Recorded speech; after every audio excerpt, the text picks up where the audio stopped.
Hello my friends, it's Rachel Archelaus here, and I got a few questions about ghosts from a viewer and I want to answer them. I would not say that I'm a ghost expert, but I do have a lot of experience with ghosts. I lived in a haunted house while I was in high school.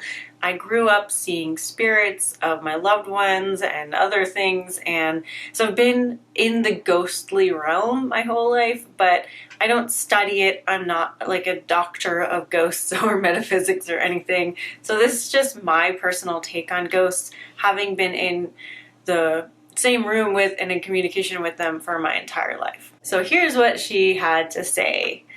I have a couple questions about psychic stuff. As you say in the Vision Board Livestream, in that particular live stream, you spoke about looking into a ghost situation at someone's house in New Jersey. What will you do? Is there someone that needs to talk to the ghost and ask him or her to leave? Or how does a ghost manage to stay in a particular house? Are there things that draw them to a home or person?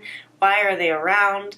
I ask because a friend recently said she found the need to dispose of a personal item because of a connection to witchcraft or some bad energy. She also says, at another time in another video, you spoke about seeing bad, scary spirits who were following your loved ones and threatening, etc. Are these what some refer to as demons? Personally, I assume that by staying in love and light, I don't have the need for protection, but I like the idea of being aware rather than in denial if something is true. Not that I feel scared. I was poo-poohing the idea, and then the same evening up popped your video. So I felt it was very synchronistic that I was wondering about this, and then there you were talking about ghosts in the middle of a vision board video. So a lot to unpack here, and I want to start by saying that everyone is going to have their own interpretation of this, their own experience with this. Like I said, I have been in contact with what I would call threatening spirits, with lots of different kinds of ghosts in my lifetime. I've talked to them. There have been times when they have not talked back. There have been times when it was like they didn't seem to be aware that they were still on this plane. There are ghosts that are interactive. So this is a really, really broad topic. I'm going to link a video about getting rid of entity attachments. Why I'm linking that is because it goes into this idea of if you want to release yourself from this kind of negative energy, you got to raise your own vibration. And so the viewer was right in saying that she doesn't have the need for protection as long as she's vibrating in a place that doesn't match this.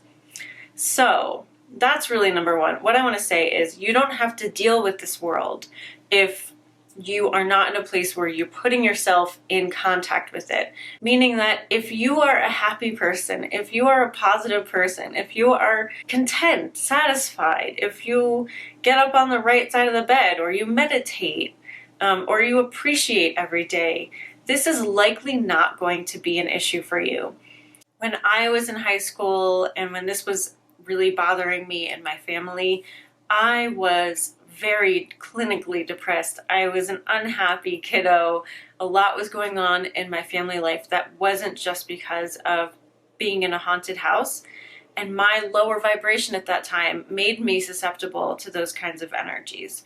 So I just want to say, this can be a really scary thing and really triggering, but it doesn't have to affect you if you work on your core, your set point of a vibration. And that video that I'm linking will help you with that and explain it even better than I am right now. But back to the ghosts. I like to think of ghosts first and foremost as a thought form. If there is a spirit hanging around, not knowing that they're here or just stuck in a loop or bothering people, it is most likely, I would say 99% likely, that it is not a non-physical being doing that. It is a thought form doing that. It is an astral plane, fourth dimensional energy doing that. It's not conscious. I don't think I have come into contact, maybe except for one time, a conscious negative entity. I'm not saying that they don't exist, but I think the majority of ghost interactions are with a non-conscious being. They're just a thought form. It is like it's like a recording. You know what I mean? It's a projection. It's a phantom. It's not an actual. It's not like my soul or your soul or that being's soul is actually there. The soul has moved on and re-emerged into the non-physical, and this is a remnant. All the thoughts that have ever been thought still exist in the astral plane, and while a lot of that's getting cleaned up right now, that's how this world works, as things get stuck. And so you can see, like, that's a lot of congestion. When I've been in a situation where there's a ghost in a house, it's never worked for me to be in a dialogue with them about rejoining the light or anything like that. And I know other people have had success with that.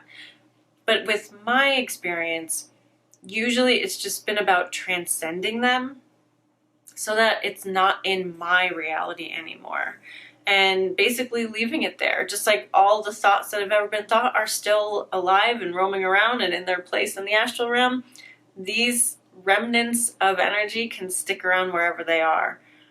And I've come into contact with this older lady that used to live in the non-haunted house that I lived in. And she would be in a loop. She'd play a record. People would be able to hear it in the house. And, you know, she exists. And there's been a lot of other spirits that have been doing various things, like walking a few steps and then sneezing, and that's all that they do, or sitting next to a fireplace. I've seen those little Casper ghosts that just like form loops in homes. I've kind of seen it all, and I don't know, like nothing that I tried, nothing that anyone else tried disrupted that. Now, as to why they were there could be so many reasons why they were there. But most of the time, there's a remnant or a ghost or like a leftover spirit with big emotional stuff. Kind of like how we make memories. Memories are more solidly formed when there's a big emotional impact. That's when our neurons are like super overtime working to like reinforce what's going on there. When there's a lot of emotional impact, I see that's what's happening with spirits left on Earth. Like there's a big emotional moment, and so that's, you know, what, like, it makes sense if you think about it, why burial grounds and war zones and stuff like that is what is, you know, the haunting places of the world. Women who are searching for the man that left and hasn't come back yet, like unfinished business that weighs on us emotionally, and so that really forms a deeper groove in the record, and that's what keeps them here in those loops. So again, I'm not an expert. I don't know if that's actually true. That's just really my observation of everything, and I haven't truly been able to disrupt that. I've only been able to transcend that. So there have been lots of people who used to try to help clear out the haunted house that I used to live in. There was an actual exorcism done by a priest that was set up by the Warrens, who are like the most famous ghost hunters, at least in this country. There was a Wiccan, I don't know what they're called, the boy witches. I don't remember, but anyway, a male Wiccan came in and did like a big ceremony in there. I was doing my best to clear stuff out, and honestly, I don't know if it worked. I don't think so, because it didn't, like, nothing changed, nothing vanished. So in my experience, we live in an attractive universe, and even if you're in the same house with something, if you're not in that same place with them, if you're not in a negative place, a worried place, a depressed place, it's not going to bother you, which is why a lot of people live in haunted houses and it doesn't bother them. In fact, we sold that house to a couple with a baby and they did just fine. So, you know, a lot of this stuff we also plan out ahead of our lives. Like, I know for certain that I planned this encounter before I came into a body as Rachel. That was part of my life plan to have that experience. And so that's why I was so heavily ingrained in it and why it affected me and my family so much. Let's get back to the questions. So disposing of an object because you think it has negative energy, sure. If there's an object that's bothering you and you can feel the energy of it, get rid of it, right? That's not a big deal. Objects can absorb energy, and if you are a match to that energy, then it's going to trigger you and affect you.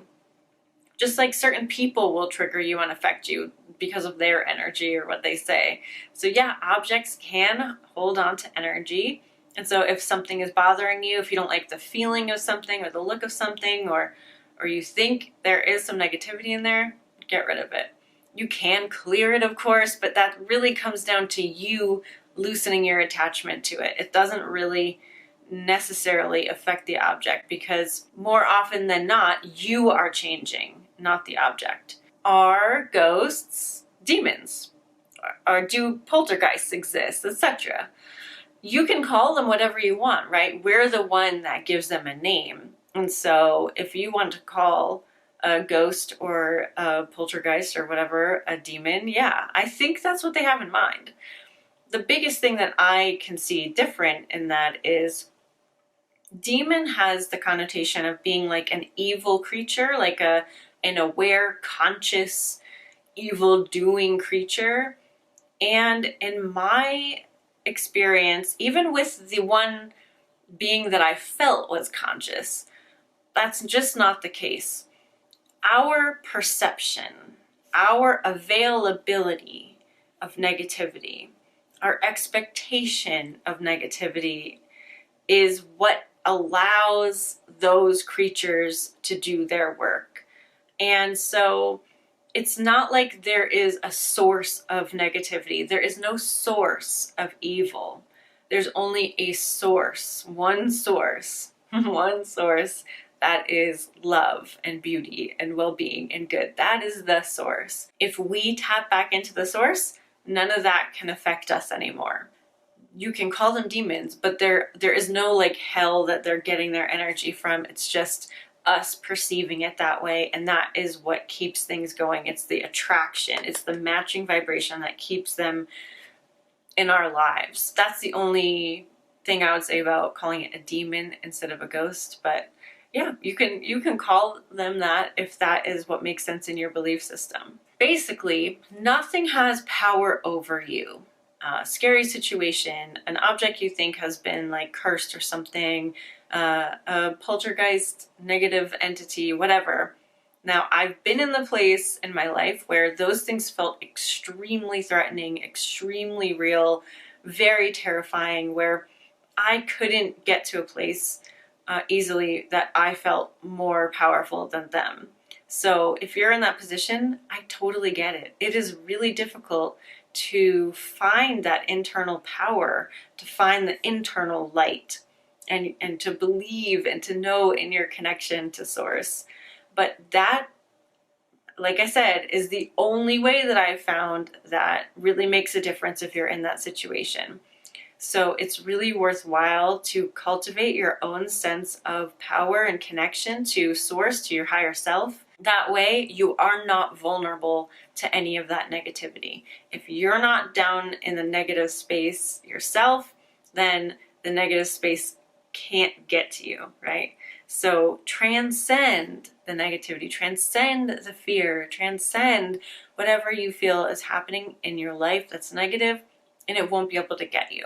So again, I'm linking this video that just kind of really lays out super clear how do you transcend this kind of stuff and how do you release an entity attachment, which is what that question was all about.